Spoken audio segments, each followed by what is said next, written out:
Aujourd'hui, on va se faire un petit trip nostalgique, en particulier pour les personnes qui ont grandi avec Transformers Armada, avec un retour sur les Optimus Prime inspirés de cette série.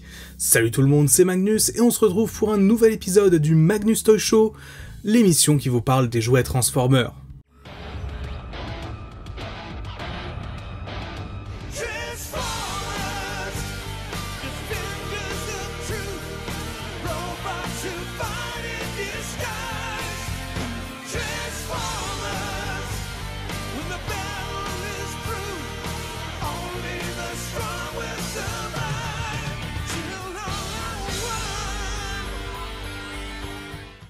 Transformers Armada, ça a été le premier gros reboot de la licence Transformers, pensé comme tel de A à Z, après Beast Wars qui prenait place dans la continuité de la G1, et Robots in Disguise qui a plus ou moins servi de transition. Armada repartait réellement de zéro avec un push marketing énorme. L'objectif de Hasbro était simple, c'était de s'adresser à une toute nouvelle génération avec un nouveau style de dessin animé plus proche des animés qui étaient très populaires à l'époque. Et le moins que l'on puisse dire, c'est que ça a marché du feu de Dieu.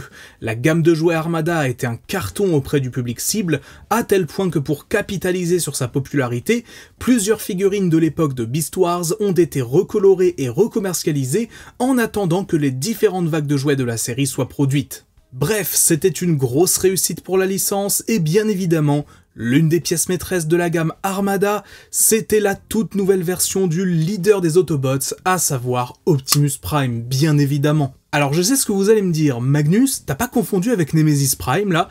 Eh ben non, pas du tout. En l'occurrence, il s'agit de la version Power Lynx d'Optimus Prime. J'ai pas la version de base, mais j'avais chopé cette version-là il y a quelques années, et en termes de design dans la série, j'avoue que j'ai un petit faible pour celle-là. Pour faire simple, les Power Lynx, c'était des versions entre guillemets améliorées des différents personnages, qui servaient d'excuse pour commercialiser des repaints de différents jouets. C'est comme ça qu'on a eu le Hotshot à dominante de rouge, un Starscream bleu, etc., etc. Et donc dans la série, Prime change de couleur à la toute fin, avant son affrontement avec Galvatron, prenant des teintes plus sombres reprises de ce jouet, même si au final il y a quand même un paquet de différences visuelles. Mais qu'importe en tout cas, ce camion est tout simplement magnifique. Première chose à noter, on a affaire à un camion à nez long. Je sais que ça semble évident dit comme ça, mais à l'époque c'était encore relativement rare que Prime ait ce genre d'apparence, à part dans la G2. On notera aussi un aspect un tant soit peu futuriste, avec une remorque un peu déformée, et des chenilles sur cette dernière. Ça donne à la remorque un côté plus massif et presque moins pratique que celle de la G1, mais moi personnellement, je l'aime beaucoup, ça montre qu'il y a pas mal de choses à faire avec, et c'est en accord, on va dire, visuel avec le reste du jouet, et même globalement de l'univers Armada. On notera d'ailleurs le traditionnel logo Autobot à l'arrière, également sur le dessus du tracteur, et globalement, quand on regarde le camion comme ça, on distingue finalement peu de parties du robot. Bien sûr, les couleurs trahissent l'ensemble et on voit le bout des mains sur les côtés, mais c'est honnêtement acceptable. Cependant, dès qu'on enlève la remorque, l'illusion se brise, et on voit les mains du Supermod à l'arrière. En termes de taille, cet Optimus est assez massif en mode camion. On pourrait le comparer à un très gros leader class pour l'époque, même si dans les faits, il était commercialisé dans une classe qui lui était propre, à savoir la classe Super, qui était un peu plus chère que les Max et les Giga, qui comprenaient des personnages comme Megatron, Tidal Wave ou Jetfire. Comme tout Optimus qui se respecte, on va donc avoir l'avant du camion qui va former le robot, et l'arrière qui formera une base, et un petit peu plus encore dans le cas de cette figurine. Puisqu'on est dans la gamme Armada, la transformation du robot est monstrueusement simple. Si vous avez transformé un Optimus dans votre vie, limite peu importe lequel, vous saurez transformer celui-là. Et encore une fois, puisqu'on est dans la gamme d'Armada, ce robot est un peu une brique, soyons honnêtes. Les articulations se limitent au strict minimum, les jambes, les bras, la tête, mais rien qui ne puisse lui faire tenir une pose particulièrement dynamique. Heureusement, sur le plan visuel, cet Optimus avait le mérite d'être un petit vent de fraîcheur. Avec l'avant du camion qui était à l'arrière et seulement la grille à l'avant, c'était une évolution du traditionnel design du personnage, et le robot dans son ensemble avait un côté plus bulky et massif comparé à ses précédentes incarnations. On avait tout de même quelques petits détails appréciables, comme la matrice dans son torse, non amovible au passage, et son masque de combat qui peut bouger pour donner l'impression qu'il parle. Et quand on y pense d'ailleurs, dans la série, quand Optimus parle, c'est l'un des rares cas où son masque ne bouge pas. Donc c'est un peu con, dommage. Revenons donc à la remorque. À la base, l'un des gimmicks principaux de cet Optimus Prime était d'avoir une fonctionnalité d'auto-transformation pour la remorque, avec un signal infrarouge qui devait aller du robot jusqu'à cette dernière, déclenchant le processus. Sur le mien, ça ne fonctionne plus, mais à la base c'était le cas. A noter d'ailleurs que sur de très rares exemplaires de ce jouet, il y avait un problème de surchauffe. En gros, pour faire très simple, il y avait donc les piles ici et un petit moteur qui actionnait l'ensemble, sauf que dans certains cas, l'ensemble se bloquait, continuait de tourner un petit peu dans le vide, et la remorque commençait à prendre feu. C'est notamment le youtubeur américain Batmatrix qui avait expliqué ça, tout simplement parce que son exemplaire avait pris feu d'après ses dires. Voilà, mais étant donné que c'est le seul dans la communauté Transformer à avancer cela, il semblerait, si c'est vraiment quelque chose qui est arrivé, que ce soit tout simplement très rare, un dysfonctionnement rarissime. Donc vous inquiétez pas, vous n'allez pas perdre votre maison dans un incendie si jamais vous achetez cet Optimus, je vous rassure. On va donc se retrouver avec un mode base pour cet Optimus qui est, grosso modo, son super mode couché avec une tourelle sortie. Malgré tout, ça fait je trouve un assez bel espace pour placer le personnage, mais aussi les minicons qui peuvent interagir de partout avec cette dernière. En parlant de minicons justement, Prime arrive avec Sparkplug qui est ici doré, au lieu du jaune de base, un petit minicon assez sympa, même si tout ce doré le rend presque trop spécial en quelque sorte, on dirait une exclusivité ou un truc rarissime. L'étape ultime pour cet Optimus va bien évidemment être la combinaison entre le robot de base et la remorque pour former le super Optimus Prime. Encore une fois, rien de compliqué, on prend le robot, les jambes vont devenir les bras du mode combiné, et la tête va sortir à l'arrière, et on obtient une encore plus grosse brique. Qu'on s'entende, j'ai pas vraiment de problème avec les grosses briques, mais avec ce robot, on va quand même pas très loin. Ce qui est assez déroutant, c'est que la partie haute est plutôt correctement articulée, au niveau de la tête et des bras, là où le bas est entièrement fixe, avec des jambes fixées et impossible à bouger. Mais au final, est-ce que l'essentiel ne serait pas ailleurs ? À l'époque, il est clair que cet Optimus avait été pensé avec d'autres critères en tête que ceux avec lesquels on juge un Transformer aujourd'hui. Il avait été avant tout pensé en termes de gimmick, de possibilités de jeu, et à ce niveau-là, il fait les choses à la perfection. On va retrouver plein de ports minicon, des armes supplémentaires, et c'est ce qui fait son charme même encore aujourd'hui. C'est une vraie proposition en termes de jouets, et l'un des piliers de la gamme Armada. L'une des autres possibilités de cet Optimus, c'était évidemment de le combiner avec Jetfire, qui va changer donc la partie du bas de son super mode et lui rajouter une plaque sur le torse tout simplement. Si esthétiquement c'est pas la folie, ça permet davantage d'articulation et c'est une proposition que je trouve cool. De même, on pouvait rajouter un troisième personnage, Overload, à l'arrière de Prime, qui formait d'énormes canons qu'il allait pouvoir utiliser. Personnellement, je n'ai pas ce personnage, mais ça fait des années que je me dis qu'il faut que je saute le pas, rien que pour expérimenter la démesure et l'abus total de cette combinaison. Après la sortie du Optimus Power Lynx, Hasbro n'en avait pas pour autant fini avec cette figurine. Elle avait super bien marché, alors autant la reproposer dans d'autres gammes. Il est donc réapparu avec des couleurs dorées dans un coffret, mais aussi dans la gamme de Transformers Energon, dans un autre pack avec Overload, et un coloris jaune, noir et rouge absolument incroyable. Je ne sais pas si je suis le seul à penser ça, mais Dieu que j'aime ces couleurs et la vibe qu'elles dégagent. Si j'ai l'occasion de rechoper ce mold, ça sera avec ces couleurs-ci. Si le principal Optimus de la gamme Armada est donc celui que l'on vient de voir, il y en a pourtant un autre qui a existé, qui équivaut grosso modo en termes de taille à un Deluxe. Le principe est assez simple, on a face à nous un tout nouveau mold qui ne propose que l'avant du camion, mais qui donne au robot de base une meilleure posabilité. Cette figurine a été recommercialisée à plusieurs reprises, et la version que je vais vous présenter ici est celle issue de la gamme Transformers Cybertron. Dans un souci de s'adapter à la gamme, le minicon de Prime, qui n'était pas Sparkplug ici mais Overrun, a été remplacé par une cyberclé qui peut s'attacher sur une attache minicon. Autre différence notable, les parties bleues ont été remplacées par du noir. Le camion n'est pas tant différent de l'original et peut d'ailleurs toujours tracter sa remorque. Puisqu'il n'a pas l'obligation d'avoir les mains du supermode à l'arrière, il est donc globalement un peu meilleur tout seul, mais ça ne fait pas non plus une énorme différence. Après une transformation largement similaire à l'original, on se retrouve avec un robot qui garde son esthétique mais gagne en amélioration. Les jambes et les bras sont mieux articulés, on peut davantage s'amuser à ce niveau, mais il est un petit peu loose. Entre les parties à l'avant des bras qui sont super loose, les canons qui ne font que de s'enlever, et aussi le fait que sur ma version, la grille à l'avant a carrément cassé, c'est pas le meilleur truc qui soit, on va pas se mentir. D'ailleurs, évidemment, puisqu'on parle du petit Magnus de 9 ans à l'époque, Devinez ce que le petit Magnus de 9 ans a fait à cet Optimus. Eh ben, il a essayé de le refixer avec de la pâte à fixe. Voilà. Et ça laisse des traces encore aujourd'hui, c'est dégueulasse.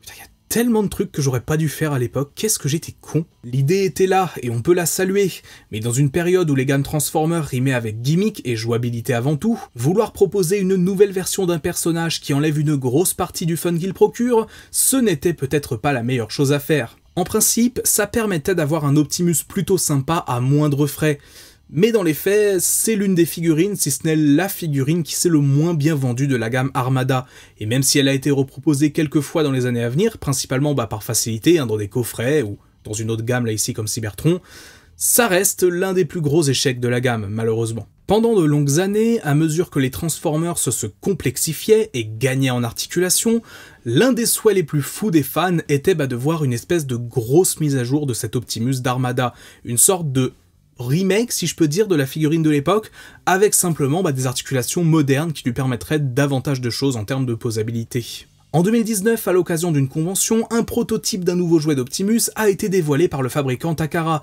travaillant avec Hasbro sur les jouets Transformers. Et cette figurine, elle reprenait le design d'Armada, semblant bel et bien être ce que les fans avaient demandé depuis toutes ces années. La hype était à son plus haut niveau. Certes, ce n'était qu'un prototype, mais ça prouvait que l'idée était bien en train d'être développée. Et puis, les mois, puis les années ont passé, et on n'avait toujours aucune nouvelle de cet Optimus. Jusqu'au point où même Takara avouera que certes la figurine était toujours en développement, mais que c'était, je cite, plus du tout une priorité. Arrivé en 2021-2022 à peu près, les fans avaient presque fait de cette figurine un mème, un truc qu'on avait vu, qui avait hypé plein de gens, mais dont on n'avait plus jamais réentendu parler. Et à chaque fois qu'il y avait un nouveau stream de présentation Hasbro Pulse, on espérait, au fond de nous, qu'on ait une présentation d'un Optimus Armada.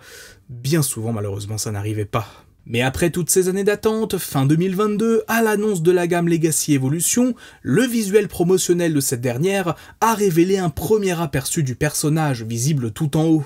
Ça y est, c'était la confirmation officielle qu'un Optimus d'Armada allait sortir, et quelques mois après, on apprendra qu'il sera carrément une figurine de classe Commander, une classe de figurines connue pour enchaîner les réussites depuis son lancement en 2019. J'ai donc enfin pu mettre la main sur cet Optimus à l'occasion de Noël 2023, et Dieu que je suis content de l'avoir enfin, c'est un régal.